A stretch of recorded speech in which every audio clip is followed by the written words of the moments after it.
आज हम एक्सप्लेन करने वाले हैं 2024 में रिलीज हुई मूवी सिकंदर का मुकद्दर को। बात करें इस मूवी के बारे में तो हमें इस मूवी में स्टार्टिंग से लेकर इस मूवी के क्लाइमैक्स तक सस्पेंस में ही रखा जाता है। इस मूवी का सस्पेंस आपको हिलाकर रख देगा।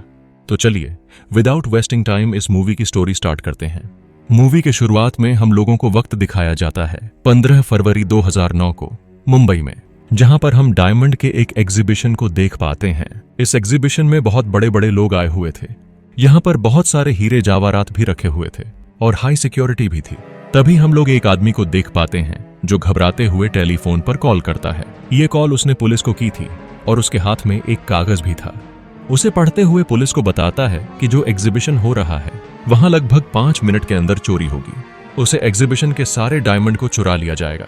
अब ये बातें जैसे ही पुलिस को मालूम पड़ी तो पुलिस पूरी तरह अलर्ट हो गई। इमरजेंसी सायरन भी बजा दिया गया था, जिससे एग्जीबिशन में जितने भी लोग थे उन्हें दूसरे कमरे में भेज दिया गया था। तभी इन लोगों को फायरिंग की आवाज सुनाई देती है। मालूम पड़ता है कि किसी ने एग्जीबिशन में हमला कर दिया है। अब ये लोग हमला तो कर रहे थे मगर पुलिस यहाँ पहुंच चुकी थी और इन सबको मार गिराती है। लेकिन तभी यहाँ पर कामिनी और मंगेश भाई को मालूम पड़ता है कि जो हीरे यहाँ पर थे वो गायब है। मंगेश भाई बताते हैं कि यहाँ पर हीरे के 5 टुकड़े रखे गए थे, जिसकी कीमत 50 करोड़ से ज्यादा की है। ये बात जब पुलिस ने सुनी तो वो पूरी तरह हैरान रह गए। इसके बाद वो पुलिस वाला इन्वेस्टिगेशन ऑफिसर जसविंदर को यहाँ बुलाता है, जिनका ट्रैक रिकॉर्ड एकदम सॉलिड है।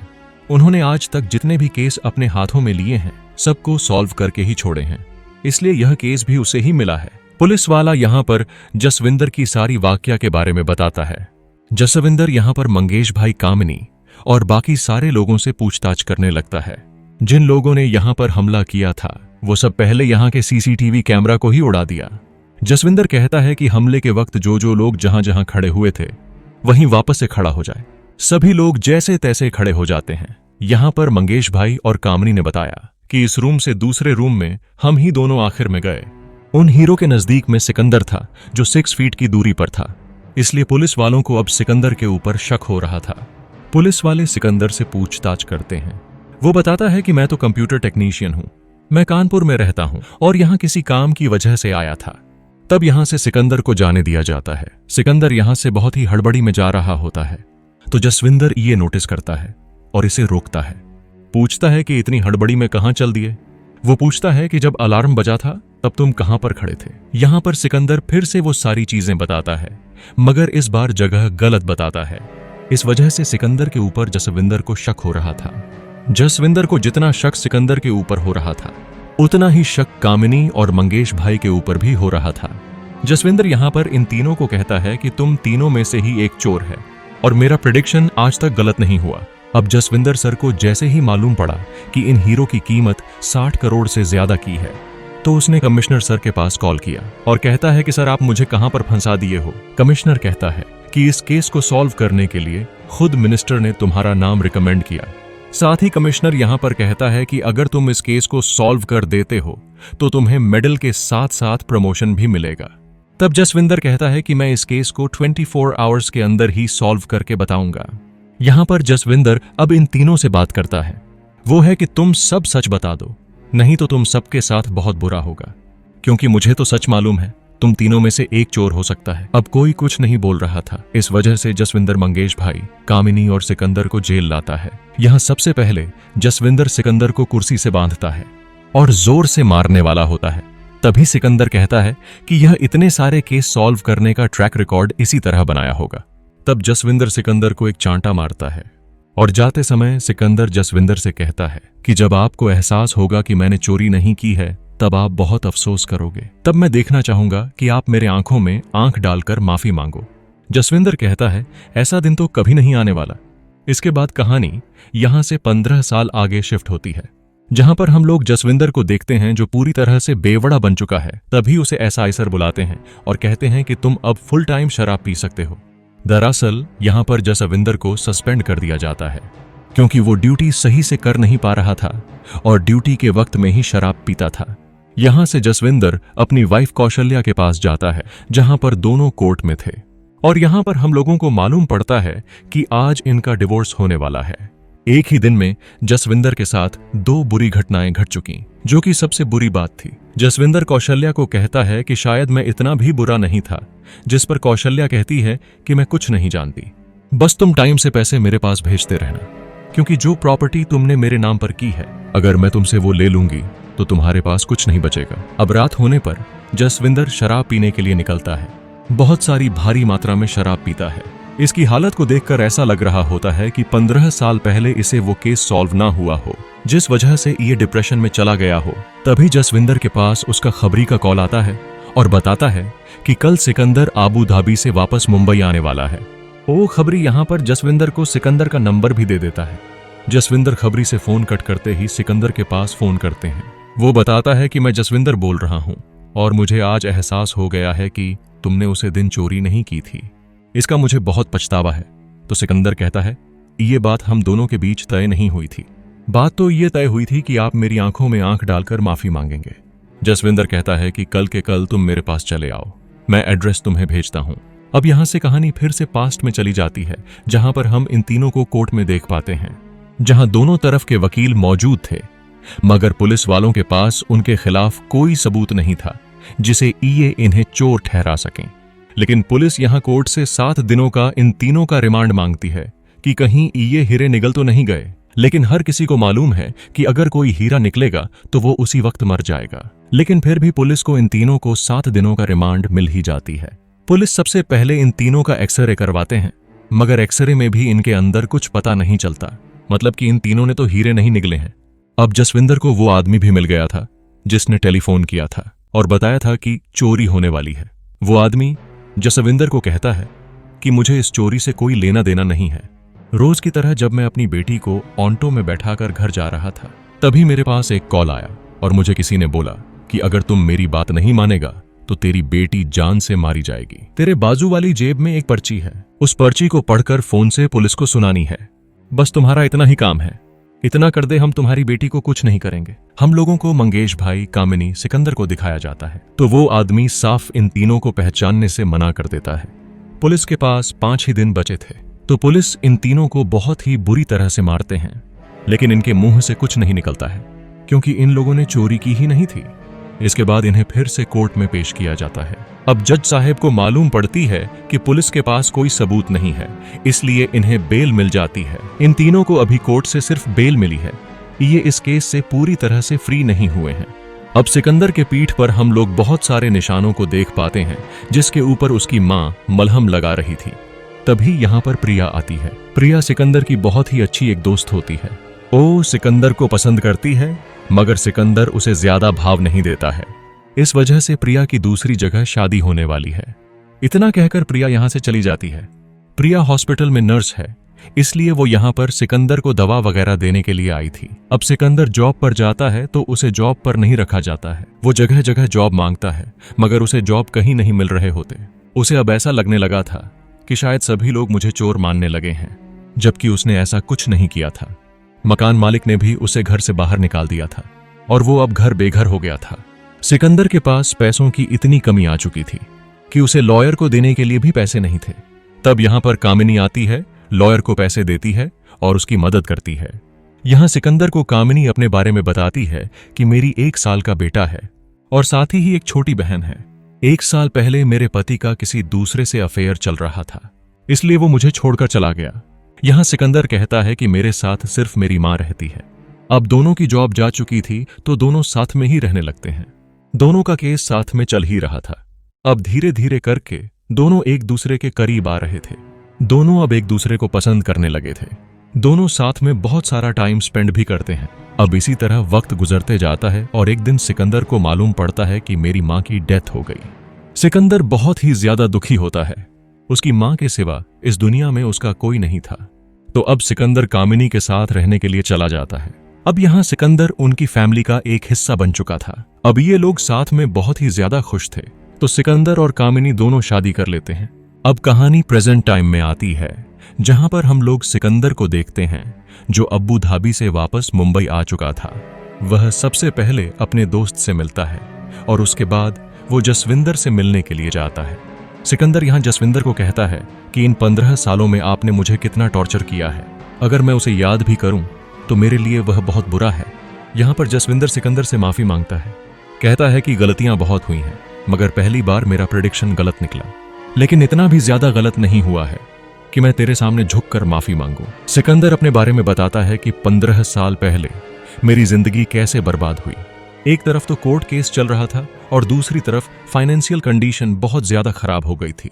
इसलिए उसका एक दोस्त उसके पास आया और बोला कि आगरा में मेरे मामा जी का गिलास बनाने की फैक्ट्री है, अगर तुम उनके पास चले जाओगे तो तुम्हें 15,000 का महीना मिलेगा और रहने खाने की अच्छी सुविधा भी मिलेगी। वो अपने दोस्त की बात तुरंत मान लेता है और अपनी फैमिली को लेकर आगरा चला जाता है, जहां पर उसके दोस्त के मामा जी एक बहुत अच्छे घर दिलाते हैं। घर दिखाने के बाद सिकंदर को ग्लास के फैक्ट्री ले जाते हैं, जहां पर सिकंदर काम करने वाला था। वो बताते हैं कि तुम्हें यहां पर कौन कौन काम करने हैं और इस काम के बदले तुम्हें 15,000 तनख्वाह मिलेगा।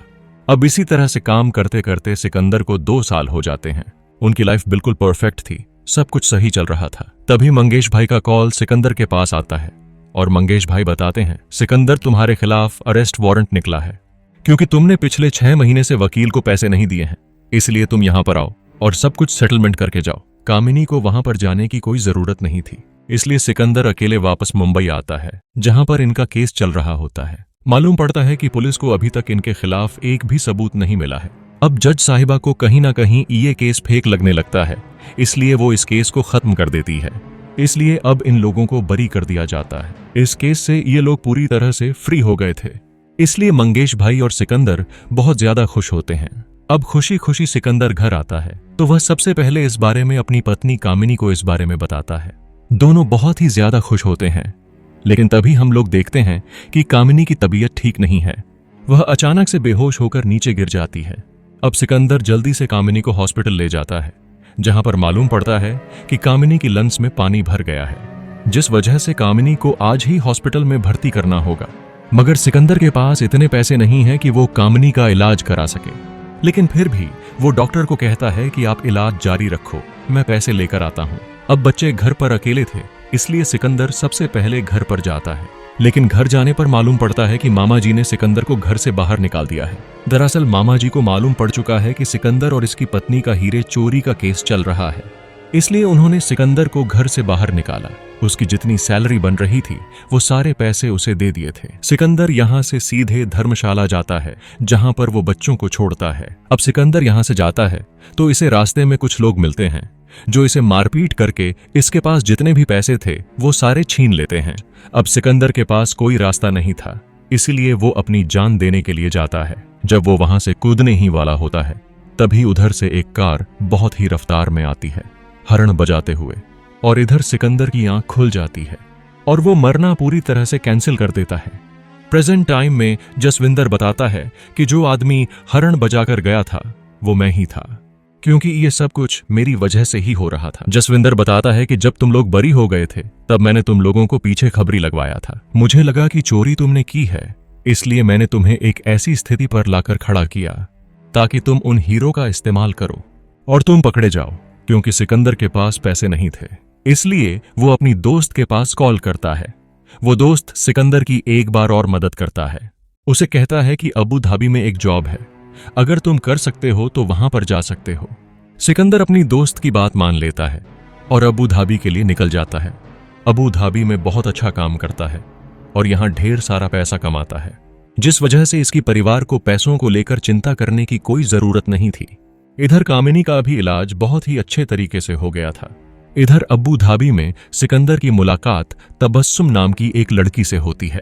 दोनों साथ ही में एक ही ऑफिस में काम किया करते थे और दोनों मुंबई से हैं, इसलिए दोनों की बीच दोस्ती बहुत ही गहरी होती है। तबस्सुम सिकंदर को पसंद करने लगे थे। सिकंदर भी तबस्सुम को मन ही मन पसंद करता तो था, लेकिन जताता नहीं था। कुछ दिनों के बाद जब यह दोनों साथ में फिल्म देखने के लिए जाते हैं तो तबस्सुम के पास एक आदमी आता है। तब हम लोगों को मालूम पड़ता है कि तबस्सुम मुंबई में एक बार डांसर रह चुकी है। तब सिकंदर का शक हो जाता है कि कहीं इसे जसविंदर ने तो नहीं भेजा है जासूस बनाकर मेरे पीछे, और यहाँ पर सिकंदर इसे बुरा भला बोलने लगता है। यहाँ तबस्सुम कहती है कि मैं कोई जसविंदर को नहीं जानती, मेरा बस एक पास्ट है कि मैं मुंबई में एक बार डांसर थी, मुझे किसी से कोई लेना देना नहीं।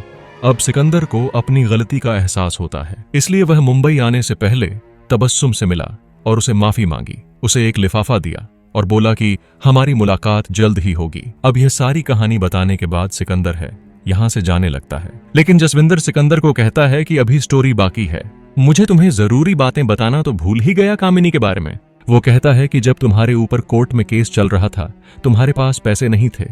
जब कामिनी तुम्हारे पास आई तुम्हें पैसे दी, मगर उससे पहले वो एक सुनार के दुकान पर गई थी। वहां पर उसने एक हीरे की डील की थी।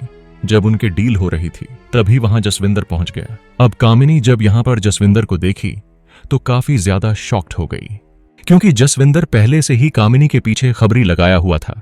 यहां पर कामिनी ने बताया कि जब भगदौड़ मची हुई थी तो उसने एक हीरे को अपने नाखून में छुपा लिया, लेकिन ये हीरा वो चोरी वाला हीरा नहीं था, ये दूसरा हीरा था। जसविंदर कहता है कि अगर इसकी कंप्लेन हो जाए तो तुम कम से कम 10 सालों के लिए तो जेल में जा ही सकती हो। इसलिए अब तुम्हारे पास बस एक ही ऑप्शन है कि तुम सिकंदर के साथ रहो। तुम अपने फ्यूचर को दांव पर लगाओ, सिकंदर से प्यार करके उसके साथ रहो और सारी चीजें मुझे बताओ, क्योंकि मुझे मालूम है कि सिकंदर ही चोर है। एक न एक दिन वो हीरा जरूर निकालेगा। अगर तुम मेरी कहा नहीं मानेगी तो मैं कंप्लेन करूंगा और तुम 10 सालों के लिए जेल में सड़ोगी। अब ये सारी बातें जब सिकंदर ने सुनी तो उसे बहुत बुरा लगा। सबसे पहले वो जसविंदर को यहाँ थप्पड़ मारा और फिर अपने घर आया। घर पहुंचते ही वो सबसे पहले अपनी वाइफ कामिनी से मिला। यहाँ बच्चे घर पर नहीं थे और कामिनी सिकंदर को देखकर बहुत ही खुश हुई। सिकंदर ने कामिनी को सब कुछ बता दिया था और उसने कहा कि तुम जसविंदर के लिए काम किया करती हो, तुमने तो मेरे साथ सच्चा प्यार किया ही नहीं, तो आखिर में मैं क्यों तुम्हारे साथ हूं। इसलिए सिकंदर कहता है कि आज से ये घर मैं तुम्हारे ही नाम कर रहा हूं। मैं तुम्हें हमेशा के लिए छोड़कर जा रहा हूं, बस पेपर पर डिवोर्स नहीं दे रहा हूं। अब सिकंदर ने अपनी पूरी फैमिली को छोड़ दिया था। कामिनी बच्चे सभी को छोड़कर वह बहुत दूर चला जाता है। एक दूर जगह पर सिकंदर मिलता है प्रिया से। प्रिया को तो आप लोग जानते ही होंगे, हॉस्पिटल में नर्स थी और सिकंदर की बहुत ही अच्छी दोस्त थी। यहाँ पर हम लोगों के सामने इस मूवी का सस्पेंस रिवील होता है कि दरअसल प्रिया के पास ही वो 5 हीरे हैं जो कि एक पेड़ पर उसने छुपा कर रखे हुए थे। उसने अपनी दोस्ती निभाई और उसे आज तक उसने संभाल कर रखा। अब यहाँ से जाते जाते सिकंदर प्रिया को कहता है कि मैं तुम्हारे अकाउंट में पैसे ट्रांसफर कर दूंगा, लेकिन प्रिया यहाँ कहती है कि बात पैसों की नहीं दोस्ती की है, तुमने मेरे ऊपर भरोसा किया। अब सिकंदर यहाँ से जाने लगता है। सिकंदर जिस गाड़ी में बैठा था उसी गाड़ी के पीछे वाले सीट पर जसविंदर बैठा था। जसविंदर सिकंदर का पीछा कर रहा था। जसविंदर को तो शुरू से ही मालूम था कि हीरे सिकंदर ने ही चुराया है, लेकिन उसे मालूम नहीं था सिकंदर ने हीरे कैसे चुराए। अब हीरे सिकंदर के पास आ चुके थे क्योंकि उसने पेड़ का गमला तोड़कर सारे हीरे निकाल लिए थे। सबसे पहले जसविंदर अपनी एक्स वाइफ के पास कॉल करता है और उसे बताता है कि मैं सही था, सिकंदर ही वो चोर है। कौशल्या कहती है ये तो मैं भी जानती थी, बस तुम्हें दुनिया को बताना था। जसविंदर यहाँ सिकंदर को कहता है कि मैंने शुरू से ही कहा था कि तू ही चोर है, बस मुझे यही समझाने में 15 साल लग गए। 15 सालों से मैं यही सर खुजाता रहा कि आखिर तुमने ये चोरी की कैसे। सिकंदर बताता है कि मैं कंप्यूटर का टेक्नीशियन था। एग्जीबिशन होने से 1 हफ्ते पहले मैं वहां पहुंचा था। वहां पहुंचते ही सिकंदर की कुछ लोगों से मुलाकात हो गई, जैसे तोलाराम, जो सिकंदर को कहते हैं कि तुम्हें कंप्यूटर को ठीक करना है, इसके बदले में उसे 5000 रुपए मिलेंगे। जब सिकंदर उस जगह पर पहुंचा तो एक गुंडे से मिला जिसका कंप्यूटर खराब हो गया था। यहां सिर्फ कंप्यूटर ही नहीं बिगड़ा था, एक प्रिंटर भी जाम हो गया था। लेकिन ये बात सिकंदर ने उस गुंडे को नहीं बताई, क्योंकि अगर वो बता देता कि सिर्फ प्रिंटर जाम है तो वो गुंडे इसे शायद पैसे नहीं देते। अभी इसी दौरान सिकंदर ने यहाँ पर लाल कॉलर की बैग में AK-47 दिखा और कुछ देर के बाद उसकी प्रिंटर को ठीक कर देता है। अब यहाँ इसे 5000 रुपए तो मिल जाते हैं, लेकिन एग्जीबिशन होने से 5 दिन पहले से ही वो तुलाराम पर नजर रखने लगा। वो लाल कलर की बैग को लेकर यहाँ पर आता है। अब सिकंदर तुलाराम की पीछा करने लगा था। वो देखता है कि तुलाराम वापस से उसी जगह पर जाता है और वो इन गुंडों से मिला हुआ था। सिकंदर ने यहाँ पर देखा कि ये लोग एग्जीबिशन को लूटने की प्लानिंग कर रहे हैं। अब ये देखकर सिकंदर भी अपना प्लान रेडी कर लिया था। सिकंदर को 2 ही काम करना था। पहले जब ये लोग चोरी करने आए उसे पहले ही पुलिस को इसके बारे में खबर करना। इसलिए सिकंदर ने उस आदमी की मदद ली और चोरी से उसके पॉकेट में जो पुलिस को बताना है वो लिख कर डाल दिया और बाद में कॉल करके बताया कि तुम्हारी लड़की किडनैप हो सकती है। जब इमरजेंसी अलार्म बजा सारे गुंडे यहाँ पर पहुंच गए। अब इसी भाग दौड़ के दौरान सिकंदर ने वो हीरे चुरा लिए। अब उन गुंडों को पुलिस वालों ने मार दिया था, इसलिए हॉस्पिटल से एम्बुलेंस आई और उनके साथ नर्स प्रिया भी आई थी जो सिकंदर के साथ मिली हुई थी। अब इन गुंडों की लाश को लेकर जा रही होती है। इसी दौरान सिकंदर ने प्रिया को वो हीरे दे दिया था। अब यह सारी बातें सिकंदर जसविंदर को बता रहा था। सिकंदर जसविंदर को एक और बात यह बताता है कि जब मैं ब्रिज पर खड़ा था तो मुझे मालूम था जो गाड़ी तेजी से आ रही थी वो गाड़ी आप ही चला रहे थे, और मुझे कामिनी और आपके बारे में पहले से ही मालूम चल चुका था। आखिर में जसविंदर सिकंदर से पूछता है कि तबस्सुम को तुमने जो लिफाफा दिया उसमें क्या था। सिकंदर बताता है कि उसमें स्विट्जरलैंड की टिकट थे। मैं सब कुछ छोड़ छाड़ कर उसके साथ वहीं पर सेटल होने वाला था, मगर उसे पहले आपने मुझे पकड़ लिया। अब ये सारी बातें बताने के बाद सिकंदर जसविंदर को कहता है, आप नौकरी से निकल चुके हैं, आपके पास अब कुछ भी नहीं बचा है, इसीलिए आपके लिए मेरे पास एक प्रपोजल है। और इसी तगड़े सस्पेंस के साथ ये मूवी यहीं पर समाप्त होती है। सो गाइस, आपको ये मूवी कैसी लगी प्लीज हमें लाइक और कमेंट कर जरूर बताइएगा। Thanks for watching video.